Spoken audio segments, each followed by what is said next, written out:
Still in the news, analysis of data on the admissions conducted for the 2022-2023 admission session in Nigerian universities, polytechnics and other tertiary institutions of learning has revealed that 88 institutions conducted admissions outside of the central admissions processing system, popularly referred to as CAPS.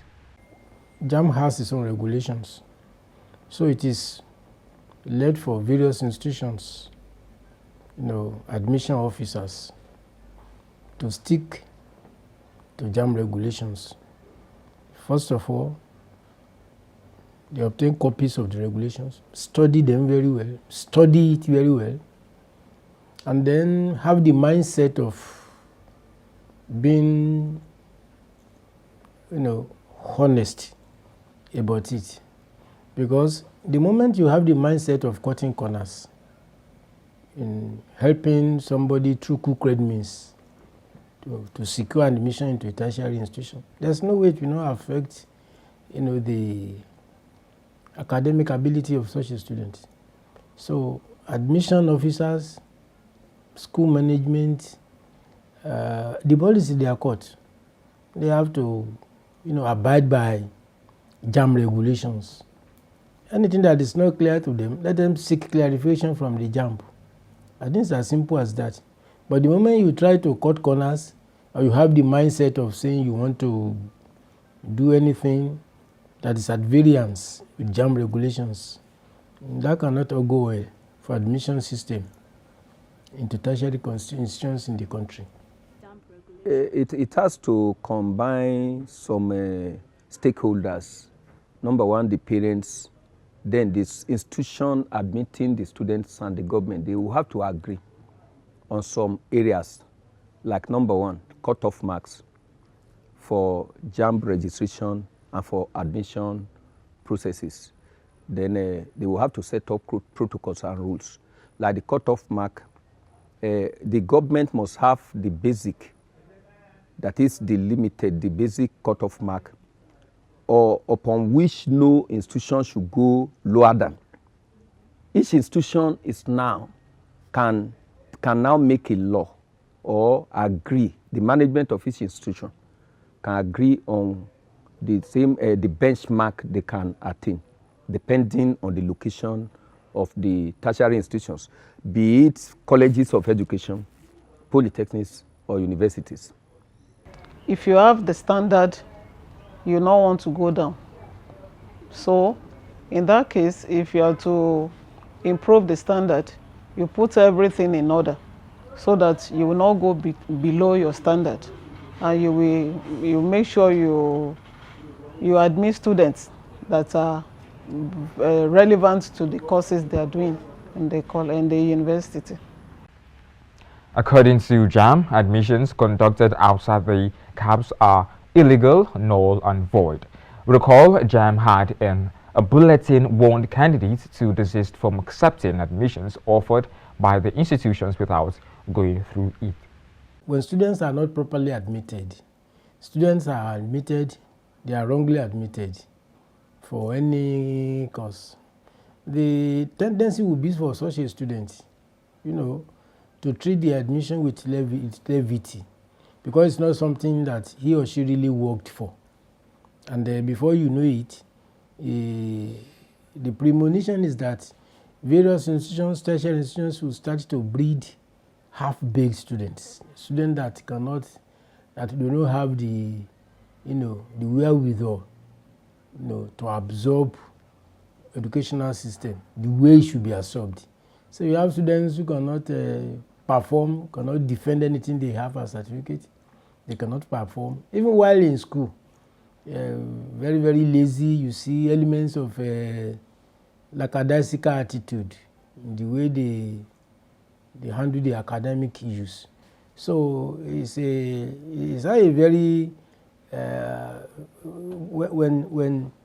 when lazy students are dropped, when they are dropped on tertiary institutions, they become burden to such institutions. They become burden because in the first instance they didn't work for it. So when they secure admission, so-called, into such an institution, you know, they treat the academic issues with levity.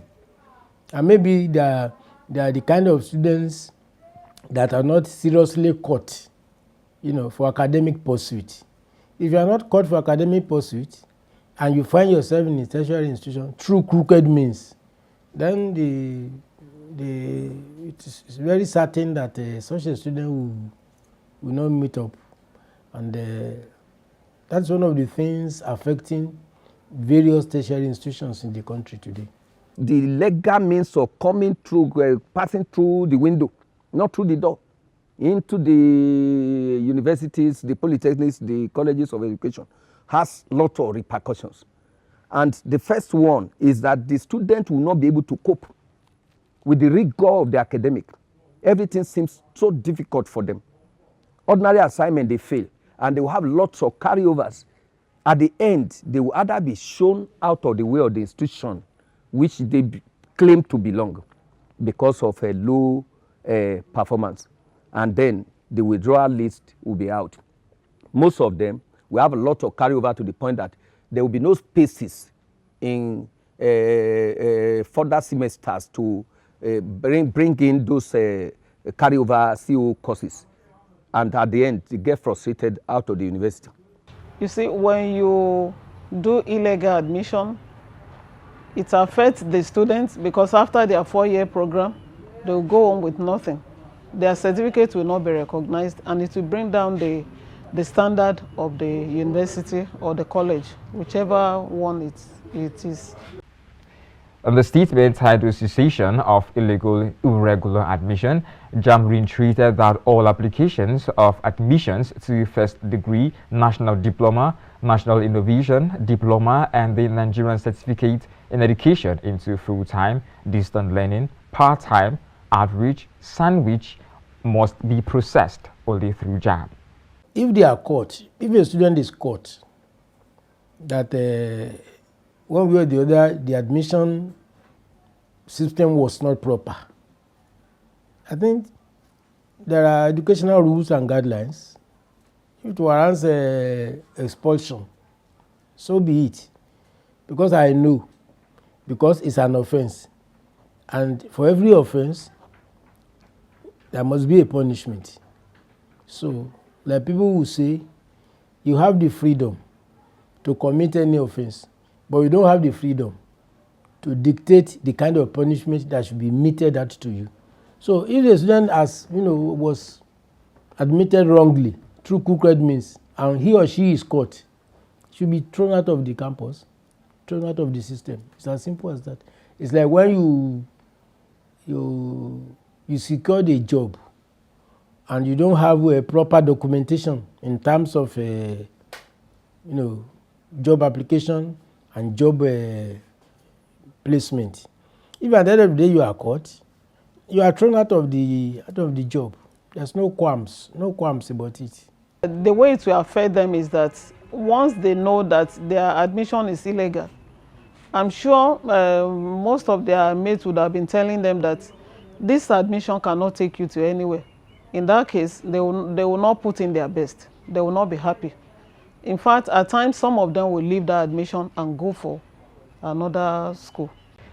In a report tagged compiled assessments of institutions on compliance with the 2022-2023 admission guidelines, the board noted that it scored institutions who complied fully with admission guidelines 10 points, those with partial compliance 5 points, while those institutions who failed to comply were awarded 0 points.